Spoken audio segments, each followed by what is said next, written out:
Attention has been paid to Broadway's newest production of Arthur Miller's Death of a Salesman, nominated for 9 2026 Tony Awards. I'm here to catch up with director Joe Mantello and the show's one-of-a-kind Broadway star, Nathan Lane.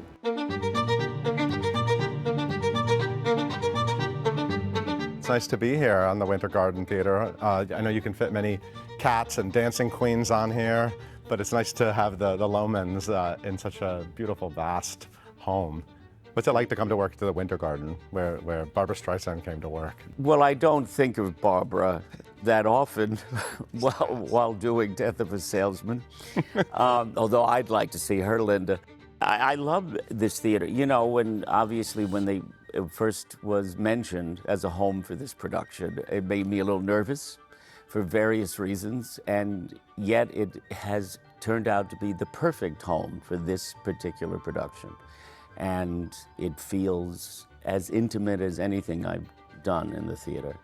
And that's due to this genius over here. Also, the genius of our sound design. Yes, absolutely. What he's done, which we can speak very quietly and be heard here, it's remarkable. And that was something I was also concerned about. And also losing the intimacy of the play, and it doesn't feel that way at all. I think the Winter Garden has like 600 more seats than, let's say, the Marosco, where this play first premiered.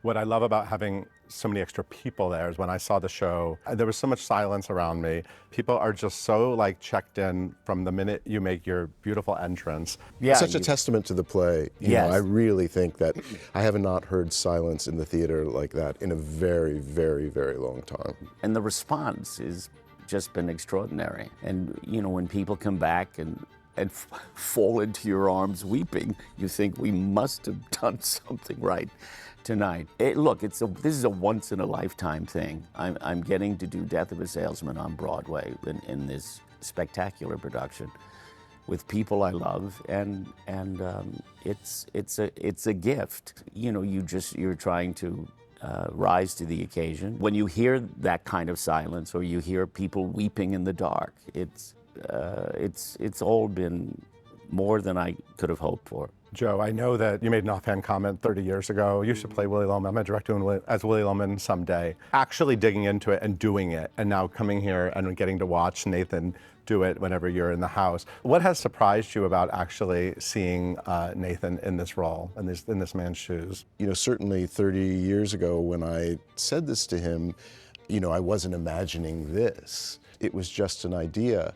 You know, I think the role is so great, but his performance, I can say this, was hard won. I mean, you really, really have to grapple with it in a way that probably it's unlike anything you've ever done in your entire career. True. Right? And it isn't like you kind of show up, we rehearse for an hour and a half, have a little break, and then kind of go back. It consumes you in a way. And I think Nathan, and certainly I know that I couldn't have done this 10 or 15 years ago.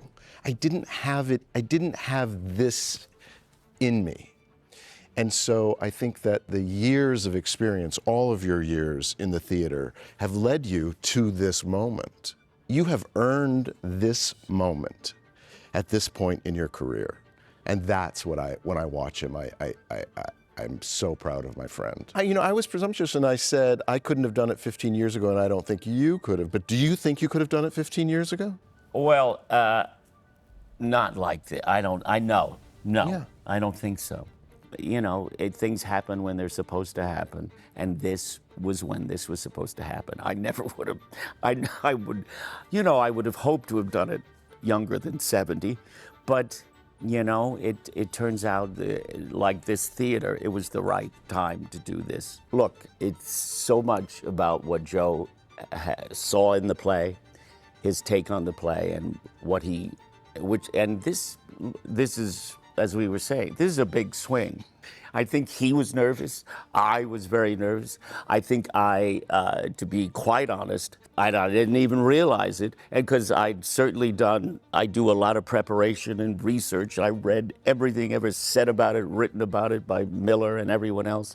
But nothing prepares you for when you stand up and you have to walk in and start to say those words. And I think I was trapped in my head, even though I understood intellectually what he was saying and where we were going to go with this. But I was trapped in my head in a more traditional production, in whatever the fantasy was, going way, way, way back, and having seen it. Laurie Metcalf is lucky. She never wanted to see it because she thought maybe someday I'll do it. Well, I saw all of them. I've seen it a lot. Yeah. And going back to when I was 10, and I could still hear Lee J. Cobb Right. saying some of this stuff.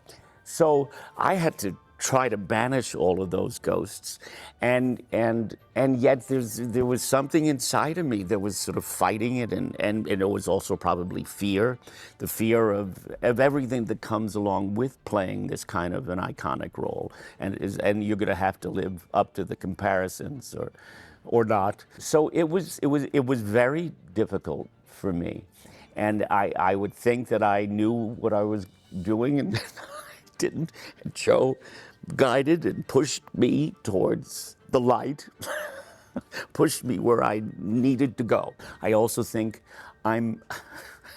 Joe used to say, you can only play Willie. You can't play the audience's role as well. I tend to be very moved emotionally by this play and get caught up in it. And it's literally something they used to say to Lee J. Cobb is, you can't feel sorry for yourself. You don't have time because you're driving to the end. In each scene, you think, I'm going to win. That's what you're after. One of the things about this production, I think, is the speed of it, that it's relentless. It just doesn't let up. I mean, Tony Kushner said he found it terrifying. It's terrifying. What a groundbreaking play this was in 1949, and it's still, still grabbing people by the throat. You're both fantastic actors, so obviously you're a great director and an actor. We've seen you do both. Do you feel like, as a director, there's a process to supporting someone like Nathan in a process like this? It's both easier and more difficult because we are not only collaborators as director and actor, but we're also friends. And there were things that I wanted my friend, who was the actor, to do, and I said, I want you to try to do something that you've never done before. I will be there for you. I will catch you. You know me. I will not let you fail, but I'm going to push you. One of the things that I kept coming back to again and again, I would say, we must banish every other production that's come before us. We must look at this as if it is a new script that's handed to us. How would we do it? What is this scene about?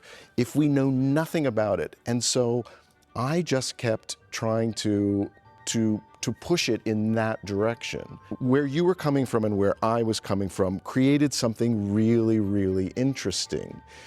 And it was hard-earned. What's it like night after night doing a show like this? Is it still growing for you? Or are you still discovering? Yeah, it does. I can hear Joe. I have many voices in my head. There's Ben, and then there's Joe and Arthur Miller. I spend more time as Willie than I do as Nathan. You can't hide in this play. You gotta spill your guts. Joe used to say, I always had trouble with this opening scene. And he said, we have a long way to go. And as I tell my Elphabas, don't blow it all on the wizard and I. You got to get to defying gravity, which was, I think, a great piece of direction. And because his backstory is it's got so much going on in his head. It's hard to find that right balance and modulation, and it's evolved, and it's still a learning process with different audiences, but look, I get to look into Laurie Metcalf's eyes, and you think everything will be all right, and Christopher Abbott and Ben Hollers, who are just extraordinary, and that's what carries you, that and the brilliant words of Arthur Miller, and the fact that it's still relevant, that it's still people you know, they see themselves in this and in this situation. It's ultimately, it is this, as Miller said, it's a love story between a father and son, and between them, and in a crazy way, between them and America. And it still holds up.